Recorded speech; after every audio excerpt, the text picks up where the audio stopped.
This is Hidden Killers Week in Review. A look back at the most prolific stories of the week. This is the Hidden Killers podcast with Tony Brueski. Featuring former FBI Special Agent and Chief of the Counterintelligence Behavioral Analysis Program, Robin Dreeke. The trial of Chad Daybell, it is beginning. Jury selection going on as of our recording. The opening statements to begin as soon as that wraps up. It's going to be a very compelling case to watch. Might be similar to Lori's, might not be. Who knows? Robin Dreeke, retired FBI Special Agent, joining me to discuss this case. Let's start talking about the investigation of this and how they got to where they are with Chad on trial, with Lori approaching her second trial. You're talking about two people with very extreme religious beliefs, very bizarre beliefs that are not necessarily common, probably to most investigations that go on. How does that play a role in digging into these people and trying to figure out what the heck is going on?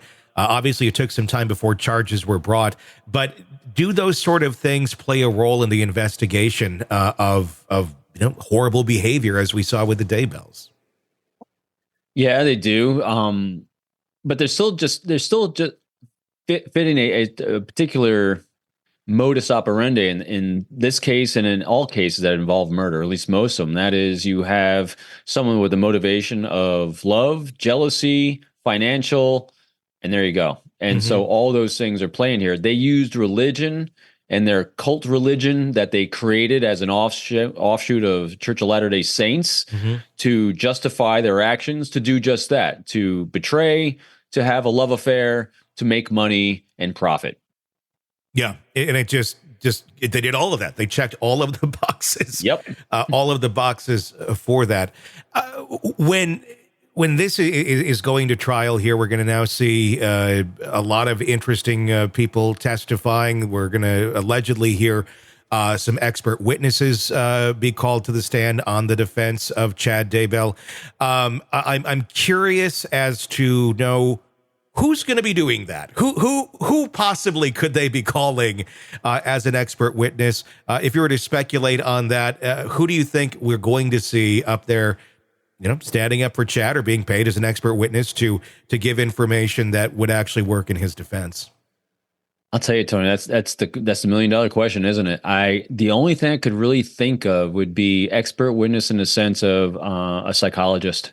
Because the only thing I think they can do, the evidence is so overwhelming, his involvement, because his wife's already convicted. The text messages, everything's so compelling. The only thing I can do is, again, they're going for the saving of a life here. And I think the only thing you can do is I think they're going to try to go on the brainwashing, thing, and that she was the cult leader. So maybe you'll get a cult expert on there. And now she was the cult leader, and that how she was manipulating everyone, including Chad, to go along with her crazy. So I'm thinking maybe cult expert, psychologist, psychology. That's really the only thing, because what else can you argue? I honestly have no idea. I don't know. They already almost admitted guilt in an affidavit that was filed earlier or late last year, stating that under Lori's spell, basically, me and Alex Cox were just kind of doing what she wanted. They walked up to the line of saying we killed the kids without saying we killed the kids. Right. How much of a positive do you think it is that Alex Cox is dead? And the fact that you can't ask him any questions. He can't testify. Right. He can't say Lori did this or Lori did that. So the narrative that they want to create with Alex Cox can be pretty much anything at this point. Yeah, and I think they're going to play on that. I think they're going to definitely try to potentially play on the fact that maybe his location, maybe they'll do cell phone analysis experts, trying to distance himself as much as basically anyone they can get to try to distance Chad from her, being manipulated by her, and distance himself from the actual murders, the murder's days. I literally, that's all I can think of they can do. Alibis are out the window because I think they're out the window just because the text messages are so clear on everything that transpired. So I'm still just thinking, as much as they can, they're going to try to distance himself from the actual murders themselves and try to put him as a victim of a cult leader. How do you think that will play to the jury and the cult leader as well? Because one could argue it was Chad. Now, some could argue it was Lori. It seems like it might have been a combination of both. I'm guessing juries don't have a lot of pity when it comes to, anything cult, especially if you were the one that was executing some of the orders or creating them yourself by convincing your wife that her kids are zombies. So it'll be really interesting, I think, what defense does on this one. Yeah, and you're right. The compassion the jury is going to have for that is going to be slim to none, unless you can really, and this is what might come in on the expert testimony side. If you can prove or at least put a sow of doubt in a jury's mind of Chad's mental capabilities, not even competence, but his level of emotional intelligence.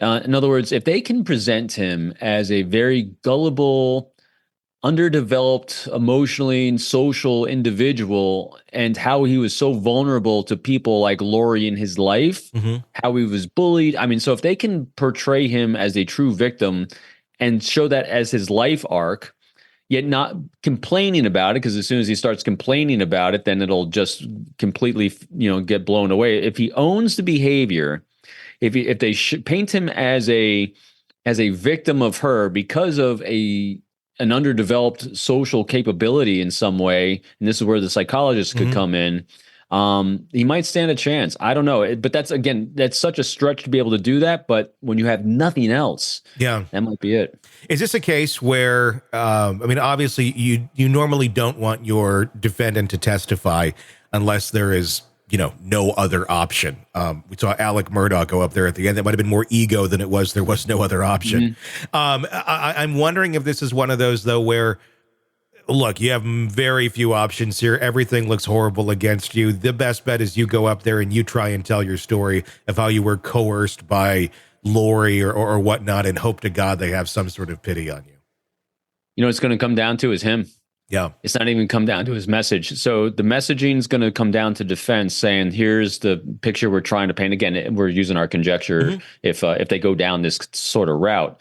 But if his natural nonverbal behavior, his tenor, his vocalization, his intonation, all those things are congruent with someone who presents themselves as a submissive individual, and they paint the life arc of someone who's been easily manipulated because of this under socially developed mindset he's had his entire life, whatever they're going to do.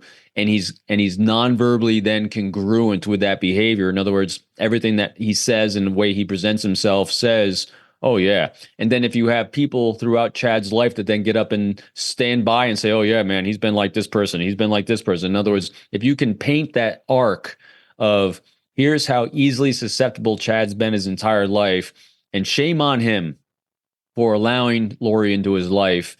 And yes, he's done all these horrible things and his children are dead because of this. I think that's the only way he could help himself if he gets up on that stand and testifies. But again, he's got, in other words, he's got to be the fool, moron, idiot that they present him as. I'm going to guess the only goal at this point is to convince the jury not to sentence him to death. I think that's it too.